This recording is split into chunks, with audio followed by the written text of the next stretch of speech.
Анх харсан хүмүүс энэ тэмдрүүдэд аимшигтай мангас шиг санагдсан. Тороо дотон гарах үед загас биш өөр зүйл байгааг анзаарсан. Хүмүүс нэг зүйл амар бардам байсан. Тэр юм юу гэхээр бурхан ч энэ Титаник хөлөг онгоцыг сүрүүлж чадахгүй гэж хэлдэг байхгүй та нар киноны өгнөдсөн. Та нар нэг харж байна уу? Энэ дор яг юу байж болох вэ? Энэ зүйлийг сайн судалсны эцэс гайхалтай нэг зүйл нь болохоор түрээ тэр дэлбэрэх юм бол маш олон амьтаж өрхөд утаанцд орох боломжтой. Та төсөлд одоо бидний нөгөө яриад байдаг үлгэрийн амьтад байдаг шүү дээ. Одоо усан лагин ч юм уу те.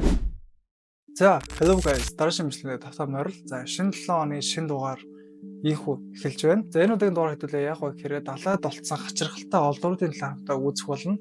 За, ерөнхийдөө дэлхийг харах юм бол дэлхийн 70% ерөнхийдөө ус эзэлдэг. Гэхдээ хүмүүн төрөлхтөн тэр далай усны ердөө 20% мэддэг. Харин үлдсэн 80% бол судлаагүй юм байна.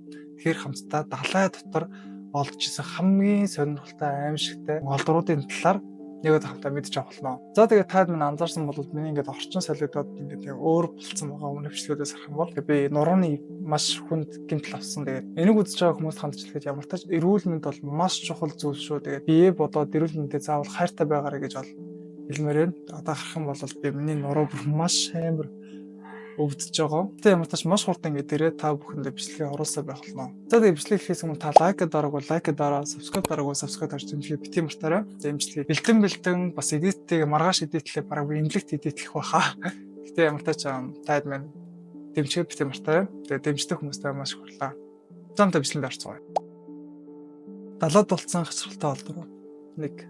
За далайн гүн болохоор маш олон төрлийн амьтад байдаг. Гэхдээ зарим амьтад болохоор усны даралт болон одоо тэг гэрлэгүү орчин тэр түнэр харангуйгаас бас маш олон хувирлууд ерөөдөө бий болт юм байна. Эдгээр хувьсж байгаа амьтад болохоор аврал томнуудтай зарим бүр уян зөөлний хэлбэртэй юм байна. Одоо бидний харагдаж байгаа амьтан болохоор маш сонирхолтой амьтан байгаа. Энэ ямар харагдаж байгаа гэхээр гаднаас харах юм бол толгой нь ерөөсө хаанагаа мэдрэхгүй баахан олон тэмдрүүлтэй маш цэцгэлтэй амьтдаг далайн ёроолоос хүмүүс бол нээж илрүүлсэн байгаа. Энэ хард орсон зүүчшиг амьтан болохоор 2015 онд Serpent Project Anglo-гийн одоо эргийн дагуу баруун хэсэгт Атлантын далай хавь нэмжлэг ерөөхдөө авсан. Тэд 1326 метрийн гүнд зайнаас удирддаг төхөөрөмжөөр шумбах үедээ энэ гаж амьттай таарсан юм байна. Анх харсан хүмүүс энэ тэмдрүүдэд аимшигтай мангас шиг санагдсан боловч судалсны эцэст энэ амьтад нь болохоор олон жижиг амьтадад нийлж нэг том маш аимшигтай дүр төрхтэй одоо амьтан болж хувирсан юм байна. Эдгээр амьтад нь яагаад аимшигтай харагдсан бэ гэхээр ямар ч тийм тогтсон хэлбэр байхгүй янз бүрийн төрхтэй. Өмнө дээрс нь Америкийн нэгдсэн улсын өмнөд эрэг орчимд одоо 61 метрийн гүн шумбахта бусад ертөнцийн аимшигтай харагдсан нэг амьтныг илрүүлсэн юм байна. Энэ өмнөх нээж илрүүлсэн амьтнаас тис өөр харагдаж бас ардлхан маш олон амьтад нийлж одоо нэг том авраг амьтныг бий болгосон байна. Гэхдээ энэ бол амар эвгүй маш олон амьтад нийлээд тэгээд нэг бий болж томорж ин гэхээр хэрэг маш олон амьтдууд дахин нийлээд байх юм бол энэ амьтан баг халимшиг ч юм уу те маш олон аюулыг бол дагуулах хэмжээнд ирэхгүй бас угсахгүй лээ. Судлаач болохоор энэ амьтныг бол мэдэхгүй. Гэхдээ бөөндөө нийлж бүтдэг амьтан гэдэг юу гэдэг илрүүлснээрээ бол хүмүүсээ маш их гайхлыг бол төрүүлсэн байна. Далайн гүнд олцсон хачирхалтай олдврууд 2. Та нар энэ түүхийг бол мэдэх бах 268 м урттай хүмүүс юу гэж ярьж ирсэн бэ гэхээр бурхан ч энэ зүйлийг сөнөөж чадахгүй гэж ерөөдөө хэлжсэн. Тэр зүйл бол Титаник хөлөг онгоц. Титаник хөлөг онгоц нь болохоор 1985 онд ерөөдөө сүрж живсэн.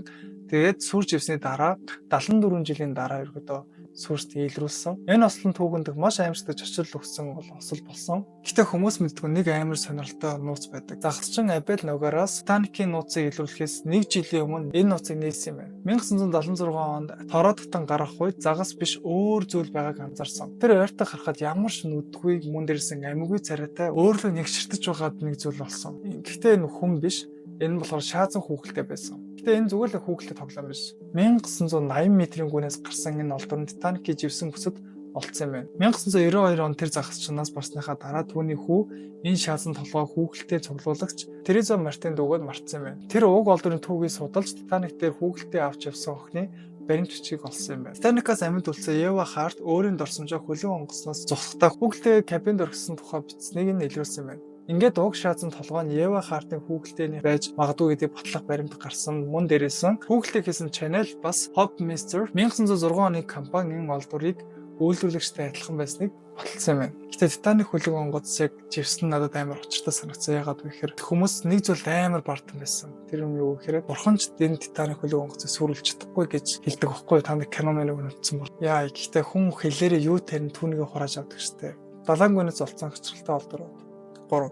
100 жилийн өмнө Титаникийг хөлөг онгоцсон энэ ослоос бол ийм зүйл болсон бол бас нэг сонирхолтой 1984 онд бас хүмүүсийг галамааруулсан нэг олдор болсон юм байна. Далайн археологч Жилалийн Израилийн Адлет хотоос холгүйхэн живсэн хөлөг онгоц гайхаар шүмжсэн боловч хараслаад сүрсэн зай болоогүй. Гэхдээ маш сонирхолтой нэг зүйл болсон юм байна. 12 метрийн гүнд тэр тэгш өнцөг хэлбэртэй балгаснууд байгааг анзаарсан. Энэ мэдээллийн дагуу өргөн хүрээтэй малталах хийсэн боловч нэг сони юм олцсон болохоор энэ нь болохоор булш болон хүний яс, эртний усны худагнууд бүр бусад ертөнцийн рүү орох мэт маш том гүн нүхийг олсон юм байна. Та нар нэг харж байна уу? Энэ доор яг юу байж болох вэ? Энэ зүйлийг сайн судалсны эцэс гайхалтай нэг зүйл нь болохоор 7 авраг том чулууг хагас дуу хэлбэртэй байгуулсан болохыг илрүүлсэн. Энэ түүхийг бүр солиотой болгох нэг зүйл байгаа. Судлаачид тухайн газрын насжилтыг тогтоох шинжилгээ хийхэд 8500 жилийн настай болохыг тогтоосон юм байна. Энэ пирамидаас 400 жилээр Стохенжээс 3500 жилийн бүр эртний болж таарсан. Хамгийн том асуудал нь энэ хот яагаад далайн гүнд орсон бэ?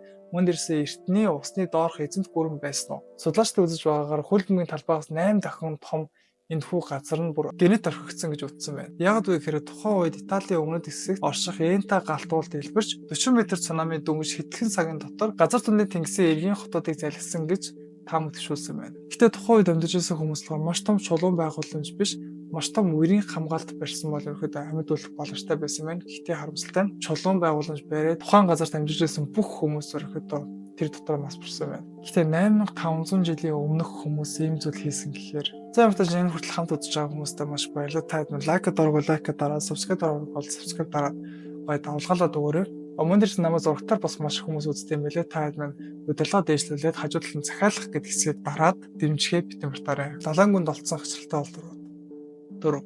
Далайн гүнд маш том хотог бариад та шумбч ийн гэж төсөөлдөө. Хэрэг та анхааралтай харах юм бол эдгээр шумбагч үнэхээр аврах том хотхыг ерөнхийдөө олсон юм байна. Мадагаскарын иргэн ойролцоо хийсэн энэ сонин олдвор нь интернетийн хэрэглэгчдийг тодорхой шийдэлгүй орхисон. Хэрвээ эдгээр хүмүүс насанд хүрсэн хүмүүс бол 213 м маш том хотхыг олсон юм байна. Энэхүү эртний далайн ёроолоос олсон маш том хотхыг хүмүүс юу гэж дүгнэж байгаа вэ гэхээр Тиранод энэ аврах хотхыг Филиппийн эрен үед амьдарч байсан асар том хүннүүд хэрэглэж байж магадгүй гэж үзсэн юм байна. Тэ сэжигтэй зүйл нь хотхог биш байж магадгүй. Харин илүү итгэмжтэй хувилбар нь юу вэ гэхээр энэ киноны зэвсгийн хэсэг байсан бөгөөд яаж игээ далаар унсан байж магадгүй гэж үзэж байгаа юм байна. Бас нэг сонирхолтой зүйл нь хүмүүс юу гэж дүгнсэн бэхээр энэ зүйл чинь утга биш байна. Энэ чинь нэстэг тэрэгний одоо сенс вэштэй гэж ерөөдөө зарим хүмүүс үзсэн юм байна. Далайн гүнээс олцсон хачралтай олдвор 5.